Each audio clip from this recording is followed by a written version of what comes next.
কি অবস্থা ভাই? কলা কি ভাবে বেচেন? হালি না 60 টাকা কি ডজন? শান্তি বাজার মিলাইছিল এখানে তেমন শান্তি নেই এখন শান্তি নেই। না এখন শান্তি নেই শান্তি বাজারটা দখল করতেছে। এক সময় যে মহাজরাট বাজারে আপনার এই বিভিন্ন সময় এই সাদা উত্তোলন গন্ডি রন্ডি এগুলা নিয়ে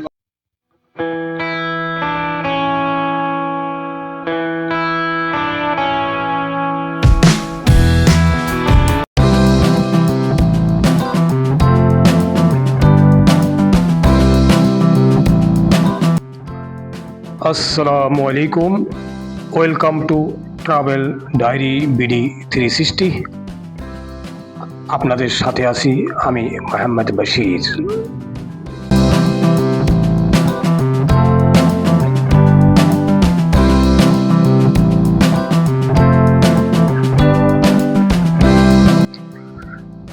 চট্টগ্রামের বীরসরাই উপজেলার ঐতিহ্যবাহী এক জনপথের পথে আমরা এখন ছুটে চলেছি বাড়িয়ার হাট থেকে শান্তির হাটের পথে।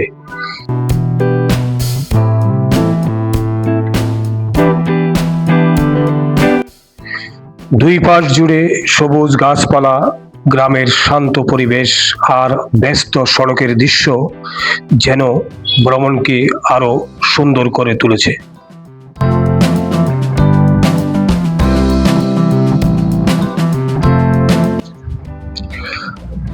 রাস্তার পাশে ছোট ছোট দোকান, কৃষি জমি আর মানুষের দৈনন্দিন জীবন যেন গ্রাম বাংলার এক জীবন্ত প্রতিচ্ছবি।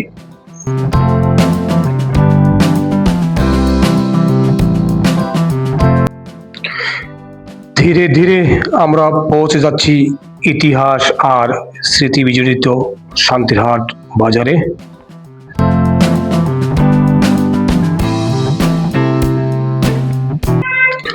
স্থানীয় প্রবীণদের মুখে জানা গেল একসময় এই এলাকার প্রধান বাজার ছিল মহাজন হাট।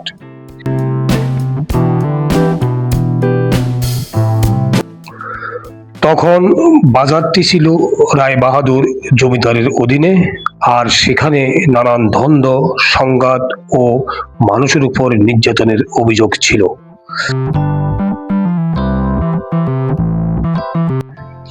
পরবর্তীতে স্থানীয় মানুষের কষ্ট দেখে কেনেমিয়া চৌধুরী নামে এক ব্যক্তি এই বাজার প্রতিষ্ঠা করেন। তখন থেকে এই বাজারের নামকরণ করা হয় শান্তির হাট। আমরা এখন শান্তির হাটে পৌঁছে গেছি।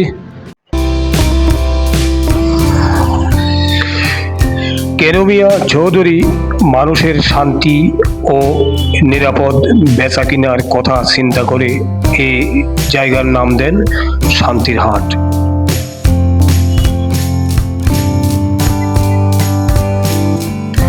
ধীরে ধীরে বাজারটির সুনাম চারদিকে ছড়িয়ে পড়ে। চাঁদাবাজি আর অশান্তির পরিবর্তে মানুষ এখানে শান্তিতে ব্যবসা বাণিজ্য করতে পারত। বাজারের পাশ দিয়ে বয়ে যাওয়া খাল ছিল তখনকার প্রধান যোগাযোগের মাধ্যম। দূর দূরান্ত থেকে মানুষ নৌকা নিয়ে আসতো কেনাবেচা করতে। আমরা এখন শান্তিরহাট বাজারে চলে আসছি। শান্তিরহাট বাজারের একজন প্রবীণ ব্যবসায়ী, ওনার মুখ থেকে শুনবো এটার নাম কেন শান্তিরহাট করণ করা হয়েছে। এটার নাম শান্তিরহাট বাজার কেন করা হয়েছে বলো? বাজার তো এটা এক সময় যে মহাজরাট বাজারে আপনার এই বিভিন্ন সময় এই সাদা উত্তোলন গন্ডি রন্ডি এগুলা নিয়ে গন্ডগোল হওয়ার পরে শান্তিরহাট বাজার শান্তির জন্য প্রতিষ্ঠা করা হয়েছে। এইটাই আর কি। শান্তিরহাট বাজার তো তখন থেকে এটাকে শান্তিরহাট বাজার বলা হয়। এই শান্তিরহাট বাজার তো একসময় অনেক নাম ডাকছিল, অনেক নাম ডাকছিল। হ্যাঁ, যখন এই যে আপনার মুগরিব বাজার হওয়ার আগে ওইখান থেকে আপনার বিভিন্ন থেকে সন্দ্বীপ থেকেও এখানে মানুষ আসতো নৌকায়। এই নৌকার জন্য ছিল এটাই, এই খালটা।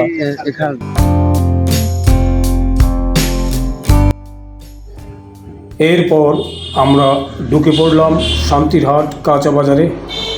বাজার জুড়ে টাটকা শাক সবজি, দেশি মাছ, ফলমূল আর নিত্য প্রয়োজনীয় পণ্যের সমারোহ। কি অবস্থা ভাই? কলা কিভাবে বেচেন? খালি না 60 টাকা কি ডজন? এখানে কয়টা? 60 টাকা। আর এই গাজরের কিলো কত? আর ভেন্ডি 40 টাকা, ভেন্ডি তাজা আছে। পটল, টমেটো কত কিলো?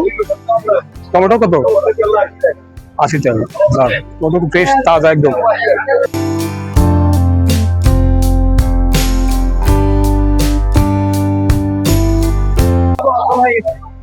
এক সময় এটা অনেক প্রাণ চাঞ্চল্য পাওয়া ছিল।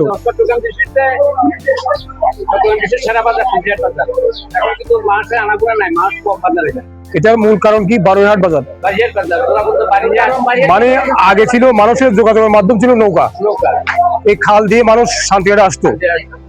বর্তমানে যোগাযোগের মাধ্যম বিশ্ব রোড হয়ে যাওয়াতে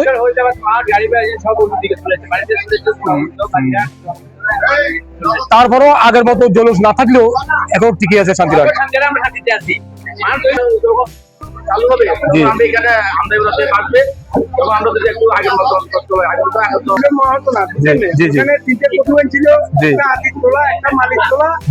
আরেকটা গন্ডি তিনটা কিন্তু চলে যাওয়ার পরে বাজারটা ভেঙে গেছে।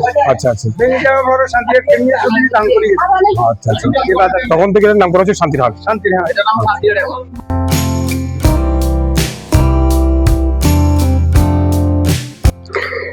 কিন্তু সময়ের পরিবর্তনে সড়কপথ উন্নত হওয়া এবং বারোইহাটের গুরুত্ব বাড়তে থাকায় শান্তির হাটের সেই আগের জৌলুস অনেকটাই কমে যায়। আজও বাজারটি টিকে আছে। এরপর আমরা চলে যাই শান্তিরহাট বাজারের একটি রেস্টুরেন্টে। এখানে স্থানীয় জনপ্রিয় একটি খাবার হচ্ছে গুলগুলা। আমরা এখন গুলগুলা টেস্ট করতেছি। আসলে সত্যি অনেক স্বাদের এই গুলগুলা, অনেক ভালো লাগলো। আপনারাও কখন আসলে টেস্ট করে দেখতে পারেন এই গুলগুলা, আসলে অসাধারণ, অনেক ভালো লাগলো, অনেক টেস্টি গুলগুলা। শান্তি নেই এখন শান্তি নেই না, এখন শান্তি নেই। শান্তি বাজারটা দখল করতেছে সরকারের কাছের জায়গা, এটা জনগণের পাবলিকের জায়গা। এই জায়গার দুষ্টকারী কোনো একজন দুইজন হাতে কোনো 10-12 জনে খাইতেছে। এই সম্পদ জনগণের সম্পদ। এটা সরকারকে ফিরিয়ে আনার জন্য আমরা মানুষের কি বলতেছি আগে থেকে।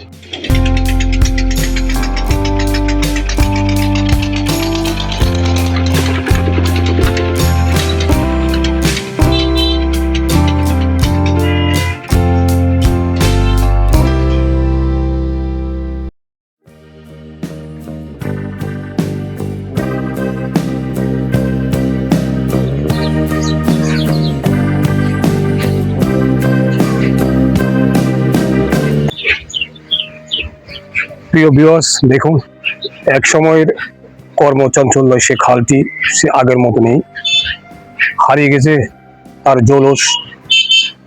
এক সময় এই খাল দিয়ে দূর দূরান্ত থেকে মানুষ আসতো এখানে বাজার করতে, বিভিন্ন পণ্য নিয়ে মানুষ নদী পথে আসতো। আজকে তার জৌলুস হারিয়ে একদম শূন্য পড়ে আছে এবং চতুর্দিকে দেখুন ময়লার স্তূপ ফেলা হয়েছে।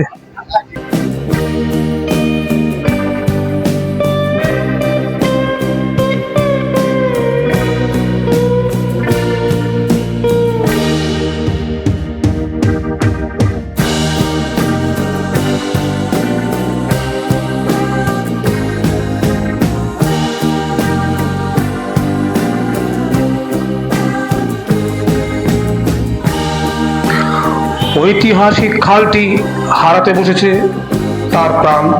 ময়লা আর আবর্জনা ও দখলের কারণে খালটি ধীরে ধীরে ভরাট হয়ে যাচ্ছে। স্থানীয় মানুষের দাবি খালটি দ্রুত দখলমুক্ত করে সংস্কার করা হোক, যাতে আবারও ফিরে আসে আগের সেই প্রাণ চঞ্চল পরিবেশ।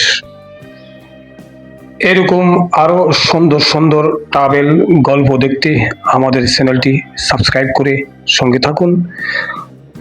আশা করি আপনাদের ভালো লেগেছে। আজকের মতো এখানে আপনাদেরকে শুভেচ্ছা জানিয়ে আজকের মতো বিদায় নিলাম। আল্লাহ হাফেজ।